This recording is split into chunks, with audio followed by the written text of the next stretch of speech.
घर पर वैक्स करना इतना भी मुश्किल नहीं है जितना कि आप लोगों को लगता है।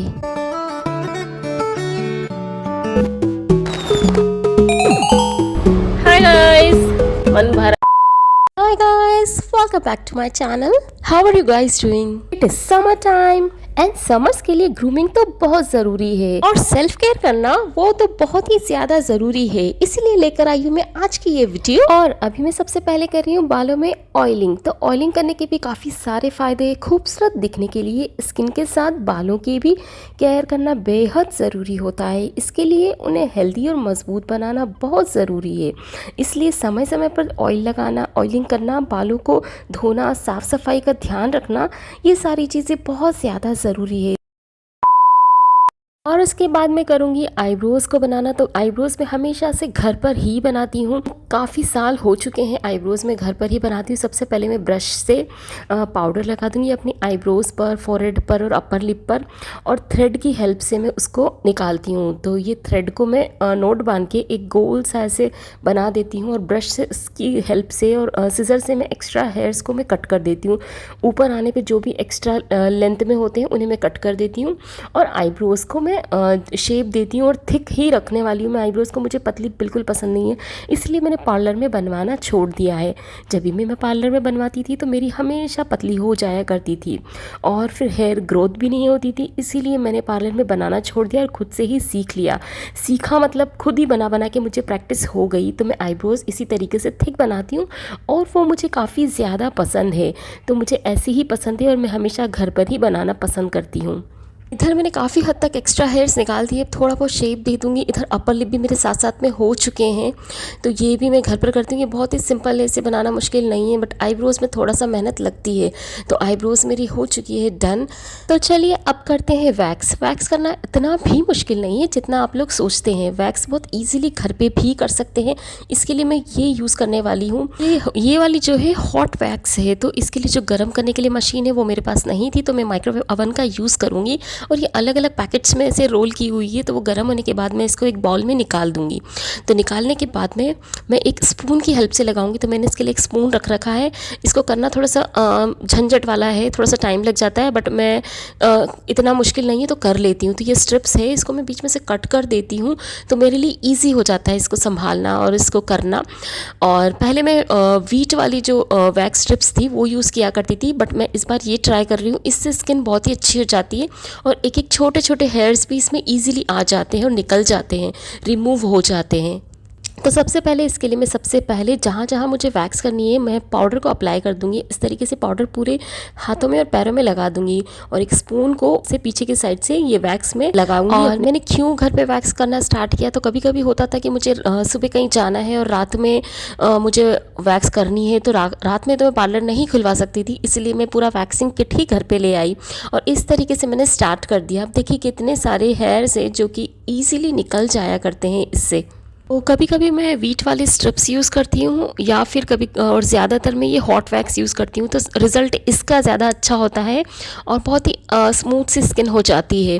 मुझे वीट वाले से इतना अच्छा नहीं लगता जितना इससे हॉट वैक्स से लगता है। और मैं कोई भी केमिकल वाला जो प्रोडक्ट होता है, जैसे वीट वाला ट्यूब जो आती है या साबुन जो आते हैं, वो सब मैं यूज़ नहीं करती हूँ। मैं वैक्स ही करती हूँ, वही मुझे ज़्यादा पसंद है। और मैंने सोचा था कि जेडन नहीं आएगा, बट उसको ये सारी चीज़ें देखना और मुझे डिस्टर्ब करना बहुत ही ज़्यादा पसंद है, तो आके बैठ गया है, देख रहा है, चीज़ों को हाथ लगा रहा है। बट ये मैंने कर लिया है, इतना ज़्यादा उसने परेशान नहीं किया इस बार।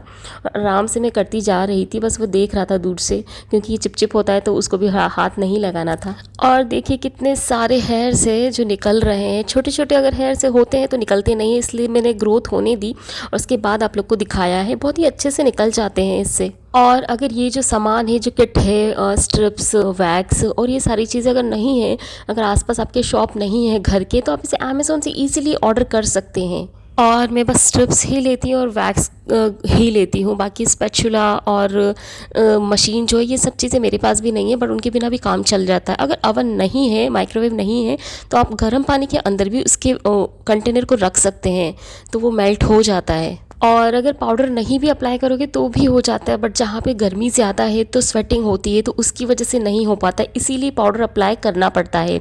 तो बस आपको आराम आराम से हेयर ग्रोथ के डायरेक्शन में वैक्स अप्लाई करनी है और फिर बस उसको स्ट्रिप को लगाना है, थोड़ा सा उसको रब करना है और उसको निकाल देना है। बहुत ईजी है, बहुत सिंपल ही है करना। और कभी कभी बहुत ध्यान से भी करना होता है, क्योंकि कभी कभी क्या होता है ना कि ऑपोजिट डायरेक्शन में भी वैक्स अप्लाई हो जाता है, तो उससे वैक्स तो नहीं होता बट बहुत ज़्यादा पेन ज़रूर होता है। तो ये चीज़ आप लोग को ध्यान रखनी है कि जिस डायरेक्शन में हेयर ग्रोथ है उसी डायरेक्शन में वैक्स अप्लाई करना है और ऑपोजिट डायरेक्शन में उसको खींचना है। तो वैक्स अप्लाई करने के तुरंत बाद ही स्ट्रिप्स लगानी है और थोड़ा रब करने के बाद उसको खींचना है। और कई लोगों को लगता है कि वैक्सीन मतलब बहुत ज़्यादा पेन होगा, बट मुझे पर्सनली इतना ज़्यादा पेन नहीं होता। और पेन सहने की जो क्षमता है वो हर पर्सन की अलग अलग होती है, और वैसे बहुत ही लोग करते हैं तो ऐसा इतना कुछ ज़्यादा पेन नहीं होता है। तो मतलब हर कोई कर सकता है। कुछ लोग हैं जिनको नहीं पसंद है या जिनसे नहीं हो पाता है तो वो ना करे। और जिनके सॉफ्ट हेयर है और कम हेयर है उन्हें नहीं पता चलता है, लेकिन जिनके थिक हेयर है और ग्रोथ अच्छी खासी है तो उनको पेन ज़्यादा होता है। और मैं बस बता रही हूँ, डरा नहीं रही हूँ। अगर आप लोग कोई फर्स्ट टाइम वैक्सिंग करते हैं तो इसमें डरने वाली कोई बात नहीं है। और मैंने कहीं से सीखा नहीं है वैक्सिंग करना और थ्रेडिंग वगैरह, बट खुद के ऊपर किया और वो सक्सेसफुल हुआ तो मैंने बस करना स्टार्ट कर दिया। मैं हमेशा स्ट्रिप्स को 2 इक्वल पार्ट्स में डिवाइड कर देती हूँ, बीच में से कट कर देती हूँ, क्योंकि मैं फुल वैक्स स्ट्रिप मैनेज नहीं कर पाती हूँ और उससे ठीक से हो भी नहीं पाता है, इसीलिए मैं ऐसा करती हूँ।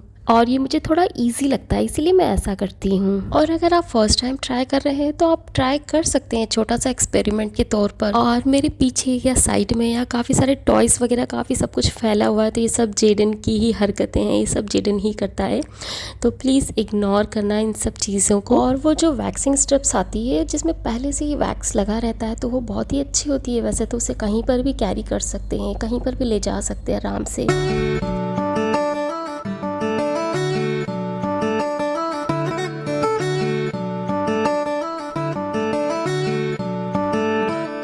और वैक्स से बहुत ज़्यादा चिपचिपा हो जाता है, इसलिए मैं एक वेट हैंकी अपने पास में रखती हूँ, एक टाल गीला करके अपने पास रखती हूँ, ताकि जब भी अगर ऐसा लगे तो उससे मैं पोंछ दूँ उसी टाइम। और उसी से ही वाइप करती रहती हूँ थोड़े थोड़े टाइम में अपने हाथों को और पैरों को, तो मुझे उससे अच्छा फील होता है। और ये देखिए रिज़ल्ट किस तरीके से वैक्स करने के बाद में इतना स्मूथ पैर वगैरह और हाथ कितने अच्छे हो गए हैं। तो बस 2000 years later.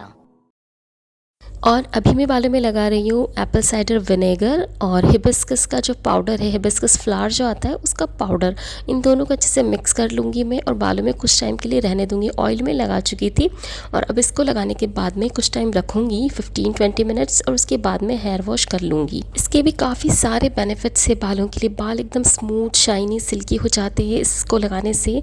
हिबिस्कस के पाउडर या हिबिस्कस वाला अगर असली किसी के पास फ्लावर हो तो वो भी लगा सकता है, या उसकी लीव्स भी। और जो विनेगर है उससे बालों में से सारा डैंड्रफ निकल जाता है। और ये देखिए फाइनल रिजल्ट। उसके बाद में ईस्टर के लिए नेक्स्ट डे रेडी हो रही थी तो बाल कितने अच्छे हो गए थे और पैर भी कितने अच्छे लग रहे हैं वैक्स करने के बाद में। तो मैंने ड्रेस पहनी। बस ये वीडियो मैं यहीं पर एंड कर रही हूँ। अगर आपको वीडियो पसंद आया और उससे कुछ सीखने के लिए मिल रहा है तो आप ज़रूर से चैनल को सब्सक्राइब करना। Please do like share comment and subscribe to my YouTube channel.